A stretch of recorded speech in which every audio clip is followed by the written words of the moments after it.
ഈ ദേശവാസികൾക്ക് ഞങ്ങളുടെ മധ്യാഹ്ന വന്ദനങ്ങളെ ഞങ്ങൾ അറിയിക്കുകയാണ്.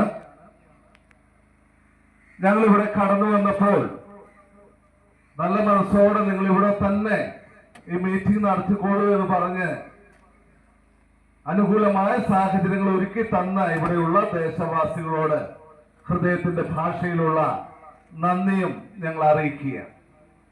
സുവിശേഷവുമായിട്ട് ഇങ്ങനെ പല സ്ഥലങ്ങളിലൂടെ ഞങ്ങൾ കടന്നു ചെല്ലുമ്പോൾ, പ്രത്യേകിച്ച് നമുക്കറിയാം കവലകൾ തോറും കടന്നു ചെല്ലുമ്പോൾ, തൊട്ട് മുമ്പ് ഒരു കവലയിൽ ഞാനിങ്ങനെ നിന്ന് സംസാരിച്ചു. അവിടെയുള്ള ഒരു സുഹൃത്തിനോട് സംസാരിച്ചപ്പോൾ പറഞ്ഞു, ചുരുങ്ങിയത് ഒരു ദിവസം 1-2 മീറ്റിങ്ങുകൾ എങ്കിലും ഇവിടെയൊക്കെ നടത്താതിരിക്കത്തില്ല എന്ന് പറഞ്ഞു.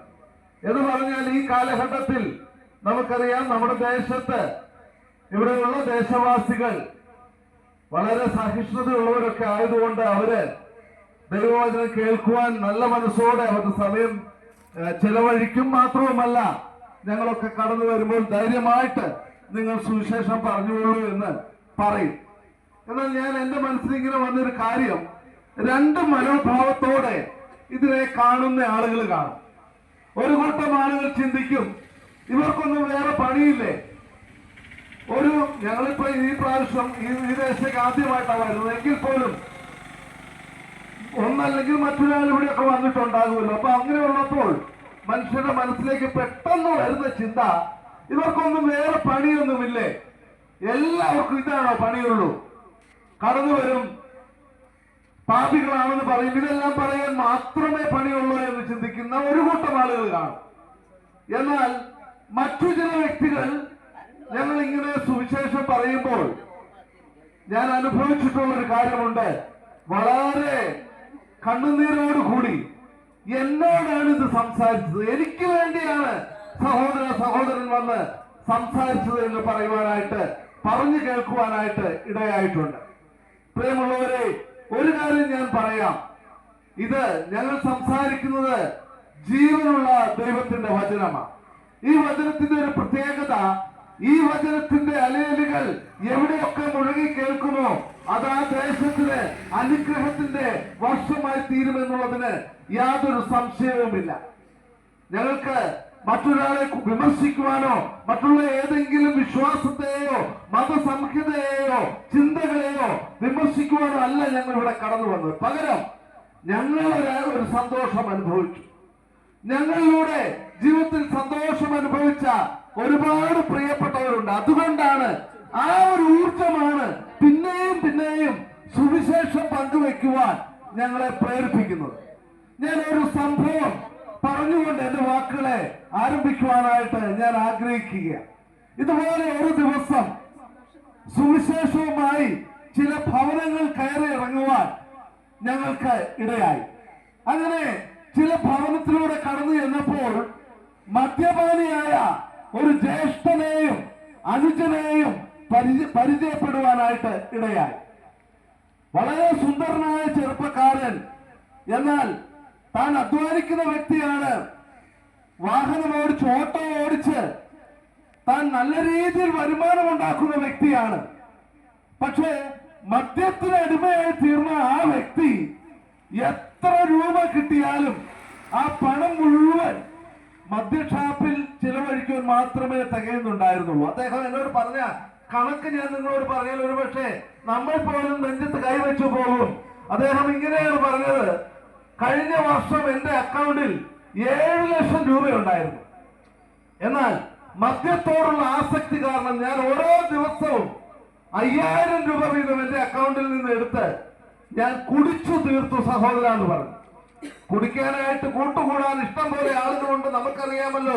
അങ്ങനെ മദ്യപിക്കുന്ന ഒരു വലിയ സമൂഹം തന്റെ സുഹൃത്തുക്കളായിട്ടുണ്ടായപ്പോൾ ഒരു ദിവസം മനസ്സിലിങ്ങനെ ചിന്തിക്കുക, വേണ്ട ഇനി ഈ മദ്യപാനം നിർത്തണമെന്ന് അദ്ദേഹം ചിന്തിച്ചാലും കൂട്ടുകാർ പറയും, ബാടാ ഇന്നും കൂടിയാന്ന് നമുക്ക് കൂടിയിട്ട് നിർത്താമെന്ന് പറഞ്ഞ് ഞാൻ പറഞ്ഞല്ലോ. പ്രിയമുള്ളവരെ, വലിയ സ്വപ്നവുമായി മക്കളുടെ വിദ്യാഭ്യാസത്തിനോ മറ്റെന്തോ ആവശ്യത്തിനോ ആയിട്ട് ബാങ്കിൽ ഈ പ്രിയ സഹോദരൻ സ്വരുക്കൂട്ടി വെച്ചിരുന്ന 7 ലക്ഷം രൂപ ഒരു വർഷം കൊണ്ട് കുടിച്ചു തീർത്തു എന്ന് പറയുമ്പോൾ മനുഷ്യൻ കടന്നു പോകുന്ന ആ ദുരിതത്തിന്റെ ആഴം നിങ്ങൾക്ക് മനസ്സിലായെന്ന് ഞാൻ കരുതുക. എന്നാൽ അദ്ദേഹത്തിന് ഒരു പ്രത്യേകത ഉണ്ടായിരുന്നു. ജ്യേഷ്ഠനും അനിയനുമുണ്ട്, സുന്ദരന്മാരായ വളരെ മിടുക്കന്മാരായ ചെറുപ്പക്കാർ. പക്ഷേ മദ്യപാനത്തിലേക്ക് വന്നതോടുകൂടി വളരെ നിരാശയായിരുന്നു ആ പ്രിയപ്പെട്ടവന്റെ മുഖത്ത് നിർലിച്ചുകൊണ്ടിരുന്നത്. അവർ പറഞ്ഞൊരു വാക്ക് എന്താണെന്നറിയാമോ? എങ്ങനെയെങ്കിലും ഈ മദ്യപാനത്തിൽ നിന്ന് എനിക്കൊന്ന് രക്ഷ പ്രാപിക്കണം. അവർ പറഞ്ഞ മറ്റൊരു വാക്ക് ഞാനിങ്ങനെ പറയുക, തന്റെ മുമ്പിൽ നിൽക്കുന്ന 7 വയസ്സുള്ള കുഞ്ഞിനെ ചൂണ്ടിക്കാണിച്ചുകൊണ്ട് ആ യുവാവ് പറഞ്ഞൊരു വാക്ക് ഇപ്രകാരമാണ്: എന്റെ സൈറാമോളെ എനിക്കൊന്ന് സ്നേഹത്തോടെ അവളുടെ നല്ല അപ്പനായിട്ട് ജീവിക്കണമെന്ന് എനിക്ക് ആഗ്രഹമുണ്ട്. മരണം ഏതോരം മനുഷ്യനെയാണ് ക്രൂശിക്കുന്നതെന്ന് ചോദിച്ചാൽ, ആർക്കും വേണ്ടാത്ത മനുഷ്യനെ, സമൂഹം ഇവനൊരു ബാധ്യതയാണെന്ന് ചിന്തിക്കുന്ന മനുഷ്യനെ, കൊള്ളയും കൊലപാതകം നടത്തുന്നവനെ, സമൂഹത്തിന് ഇനി ഇവൻ ജീവിച്ചാൽ ഇവനൊരു ശാപമായി തീരുമെന്ന് ചിന്തിച്ച മനുഷ്യനെ, അങ്ങനെയുള്ള മനുഷ്യരെയാണ് ആ കാലഘട്ടത്തിൽ ക്രൂശിച്ചത്. അപ്പോൾ നിങ്ങൾ എന്നോട് ചോദിക്കും, എന്നിട്ട് പിന്നെ എന്തിനാ യേശുവിനെ ക്രൂശിച്ചത്? ഉത്തരവും ഞാൻ നിങ്ങളോട് പറയട്ടെ. അവൻ തന്റെ പാപം മൂലമല്ല പ്രിയമുള്ളവരെ ക്രൂശിക്കപ്പെട്ടത്, പകരം മനുഷ്യരാശിയുടെ പാപവും ചുമന്നുകൊണ്ടാണ് ലോകം വിധിക്കുന്ന ഏറ്റവും മാരകമായ ക്രൂശ് മരണം ക്രിസ്തു അനുഭവിച്ചു തീർത്തത്. എന്റെ കഥയിലേക്ക്, സന്ദർഭത്തിലേക്ക് ഞാൻ മടങ്ങി വരട്ടെ. 2 കള്ളന്മാർ, കൊടിയ പാപം ചെയ്ത 2 കള്ളന്മാർ യേശുവിന്റെ ഇടത്തും വലത്തും കിടക്കുകയാണ്. ഏതാനും നിമിഷങ്ങൾക്കകം കാൽവറിയിലെ ആ ക്രൂശിൽ ആ കള്ളന്മാർ പിടഞ്ഞ് മരിക്കുവാനായിട്ട് പോവുകയാണ്. എന്നാൽ 2 കള്ളന്മാർക്കും 2 സ്വഭാവമായിരുന്നു ഉണ്ടായിരുന്നത്. ഒരു കള്ളൻ ക്രൂശിക്കപ്പെട്ട് കിടക്കുന്ന നിമിഷവും അരികിൽ നിൽക്കുന്ന പരിപാവനായ ക്രിസ്തുവിനെ നോക്കിയിട്ട് പുച്ഛത്തോടെ ചോദിച്ച ചില വാക്കുകൾ നമുക്കറിയാം. ആ കള്ളൻ ചോദിച്ചു, നീ ദൈവപുത്രനെങ്കിൽ ക്രൂശിൽ നിന്ന് ഇറങ്ങി വാ, നിന്നെ രക്ഷിക്ക്, ഞങ്ങളെയും രക്ഷിക്ക്. സഹോദര സഹോദരി, ജീവിതത്തില് നിലയില്ലാ കാര്യത്തിൽ മുങ്ങി താഴുമ്പോൾ പിന്നെയും നിന്റെ ആ അഹങ്കാരം കൊണ്ട് നീ മുമ്പോട്ട് പോയാൽ ഇല്ല, ദൈവവചനത്തെയും ദൈവത്തെയും പുച്ഛിച്ചുകൊണ്ട് നിന്ദിച്ചുകൊണ്ട് നീ മുമ്പോട്ട് പോയാൽ ദൈവത്തിന് പോലും നമ്മളെ രക്ഷിക്കാനായിട്ട് സാധിക്കത്തില്ല. എന്നാൽ മറുവശത്ത് മറ്റൊരു കള്ളൻ, അവനും ക്രൂരനായിരുന്നു, അവനും ദുഷ്പ്രവർത്തിക്കാരനായിരുന്നു. എന്നാൽ ക്രൂശിൽ അവൻ തൂങ്ങപ്പെട്ടപ്പോൾ തന്റെ അരികിൽ പരിപാവനായ ക്രിസ്തു ക്രൂശിക്കപ്പെട്ട് കിടക്കുന്നത് കണ്ടപ്പോൾ ആ നിഷ്കളങ്ക മുഖത്തേക്ക് നോക്കി താൻ ആർക്കു വേണ്ടിയാണ് ശിക്ഷ അനുഭവിക്കുന്നതെന്ന് ഈ കള്ളന് മനസ്സിലായപ്പോൾ ആ കള്ളൻ ഒരു വാക്ക് പറഞ്ഞു. അടുത്ത് നിൽക്കുന്ന കള്ളനോട്, ആ കള്ളനോട് ഈ കള്ളൻ പറഞ്ഞ വാക്ക് എന്താണെന്ന് അറിയാമോ? സുഹൃത്തെ, നമ്മളൊക്കെ ശിക്ഷ അനുഭവിക്കുന്നുണ്ടെങ്കിൽ പണി കൊടുത്തിട്ടാ, നമ്മൾ തെറ്റ് ചെയ്തിട്ടാ, നമ്മളൊക്കെ ന്യായമായിട്ടാ ശിക്ഷ അനുഭവിക്കുന്നത്. എന്നാൽ ഈ ക്രിസ്തുവിനെ നോക്ക്, ഇവൻ അരുതാത്തതൊന്നും ചെയ്തിട്ടില്ല. ഇവനെ കുറിച്ച് ഞാൻ പാപിയായിരുന്നപ്പോൾ തന്നെ എനിക്കറിയാം.